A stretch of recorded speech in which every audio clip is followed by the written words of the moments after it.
आप देख रहे हैं HVTV न्यूज, खबर वही जो हो सही।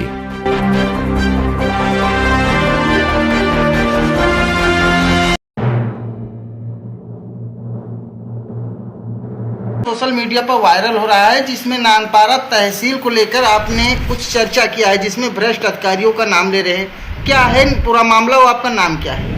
मेरा नाम महेश कुमार गुप्ता है जी। मैं भारतीय जनता पार्टी का बूथ अध्यक्ष भी हूँ और पिछड़ा मोर्चा भारत के प्रदेश अध्यक्ष भी हूँ। मेरा एक ज़मीन है इमामगंज में पड़ी मेरे घर के बगल में, जिसपे मुसलमानों ने कब्जा कर रखा है। उनका नाम अशफाक है, अशफाक अंसारी है और मोहम्मद तारिक अंसारी है। ये सपा के महागुंडा हैं। इसके शिकायत हमने सबसे पहले थाने में दिया। उसमें वहाँ कोई सुनवाई नहीं। वहाँ एक दरोगा जी आए और मेरा जो है बैनामा मांगा, मैंने बैनामा दिया। अगले पक्ष का कोई बैनामा नहीं मांगा गया। तो उसमें एक सिपाही ने कहा कि आप तहसील जाइए, ये एसओ साहब यहाँ से पैसा लिए हुए हैं और आप कोई मदद नहीं करेंगे, आप तहसील शरण में जाइए। मैं नानपारा तहसील गया, सीधे एसडीएम साहब को हमने एप्लीकेशन दिया।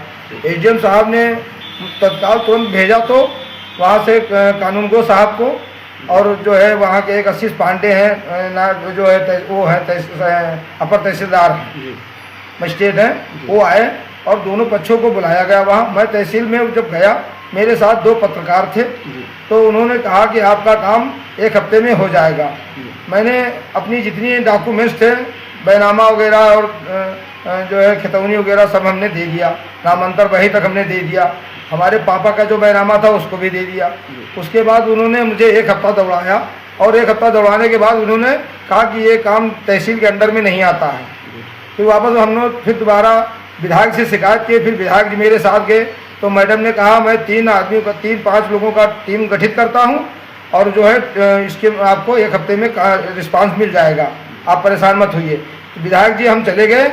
उसके बाद वो 1 हफ्ते से 6 महीना हो गया, कोई कार्य नहीं हुआ। फिर विधायक जी को हमने जब फ़ोन किया रामनिवास जी को, तो रामनिवास जी ने 5 आदमी हमको भेजे साथ में एसडीएम के यहाँ, अमन वर्मा और बछराज वर्मा और मैं गया और मेरे साथ 3 लोग और गए थे।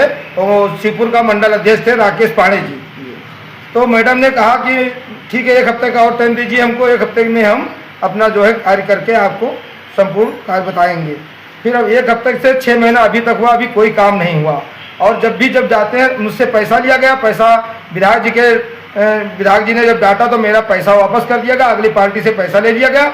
और जब भी हम जाते हैं तो हमारा ही बैनामा मांगा जाता है। हमने सारे डॉक्यूमेंट दे चुके हैं और अगली पार्टी से जो हमारे ऊपर कब्जा किए हैं उससे कोई कागज नहीं मांगा जा रहा है। मैं यहाँ से डिप्टी सीएम केशव प्रसाद मौर्य जी को अपने हाथों से एप्लीकेशन दिया है, फिर केशव प्रसाद मौर्य जी को दिया है, ब्रजेश पाठक जी को अपने हाथों से हमने एप्लीकेशन दिया।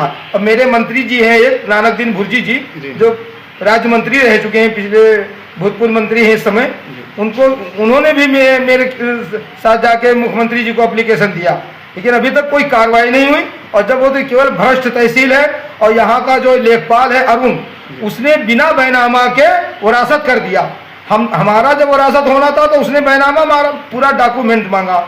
और जब अगले पार्टी का जब बैनामा जो वरासत किया तो बिना डॉक्यूमेंट्स के कैसे वरासत कर दिया। मैं ये तहसील से पूछना चाहता हूँ, जो ये भ्रष्ट अधिकारी बैठे हैं कमीना लोग, इनसे पूछता हूँ कि वरासत कैसे हुआ बिना बैनामा के। किस तहसील का ये पूरा मामला? नानपारा तहसील का, जो सबसे बड़ा माफिया अड्डा है और भ्रष्टाचार का ये अड्डा है सबसे बड़ा। आप उत्तर प्रदेश सरकार से क्या चाहते हैं? मैं उत्तर प्रदेश सरकार से ये चाहता हूँ कि मैं गुप्ता बिरादरी का हूँ। अगर मेरा काम नहीं हुआ तो मैं गुप्ता बिरादरी के घर घर जाके मैं अपने पूरे प्रदेश में जितने गुप्ता बिरादरी, मैं उनके हाथ जोड़ के कहता हूँ कि मैं घर घर जाके कह दूंगा कि भारतीय जनता पार्टी को वोट मत देना। ये भ्रष्ट सरकार है और ये गुप्ता को परेशान करना चाहते हैं लोग। तो आप अभी बता रहे हैं कि मैं भारतीय जनता पार्टी के बूथ अध्यक्ष हूँ, इसके कारण भी मैं परेशान हो रहा हूँ। बताइए, मैं बूथ अध्यक्ष भी हूँ, मैं कार्य करता हूँ भारतीय जनता पार्टी का। कोई काम कार्य वहाँ से शासन से आदेश आता है, मैं यहाँ दौड़ बूथ पे जाता हूँ, दौड़ के 4 आदमी को लेके जाता हूँ, अपना खाना खर्चा सब कुछ व्यवस्था करता हूँ। उसके बावजूद मैं परेशान हूँ। ये चोर अधिकारी तहसील में भ्रष्ट अधिकारी बैठे हुए हैं, ये खुलेआम डकैती करते हैं तहसील से। कितने 2 लाख दिनों से रुपया ये हो मामला तो चल काम रहा होगा। है? 1 साल हो गया मुझे। जी। और मैं पिछले साल मैं डीएम साहब के वहाँ गया था, मेरे साथ 2 पत्रकार गए थे, रामेश्वर सिंह भदौरिया जी और एक नासिर जी थे, 2 गए थे डीएम के यहाँ एप्लीकेशन देने। मैंने 1 हफ्ता तक चलाया यूट्यूब पे, मगर उस पर कोई कार्रवाई नहीं हुई। सब कान में, सरकार जो है कान में डुंडी लगाए बैठी हुई है, कह रही है मेरे प्रदेश में भ्रष्टाचार नहीं हो। खुलेआम गुंडागर्दी हो रही है, अधिकारी खुलेआम गुंडागर्दी कर रहे हैं और अधिकारी खुलेआम जो है पब्लिक को लूट रहे हैं। जब मैं एक प्रदेश का अध्यक्ष भी हूं और बूथ अध्यक्ष भी हूं भारतीय जनता पार्टी का, मेरे साथ जो हो रहा है मैं आपके चैनल पे बयान करता हूं कि ये सरकार के अंदर केवल भ्रष्टाचार हो रहा है। बस आप चाहते हैं जो भ्रष्ट अधिकारी हैं उनके खिलाफ कार्रवाई हो और कड़ी से आपको न्याय कड़ी मिले। कार्रवाई हो, नहीं तो इलेक्शन में भुगतना पड़ेगा योगी महाराज को, मैं खुद कह रहा हूँ। 27 का चुनाव आ रहा है, उसी में बता रहा हूँ, चैलेंज के कह रहा हूँ। मैं अपने घर घर बनिया बिरादरी के घर घर जाऊंगा मैं पूरे प्रदेश में, और घर घर हाथ जोड़ के पांव पकड़ के कहूंगा कि देख लीजिए मेरे साथ ये सरकार में ऐसा हुआ है। आप लोग बनिया होके वोट देते हैं भाजपा को। ठीक है।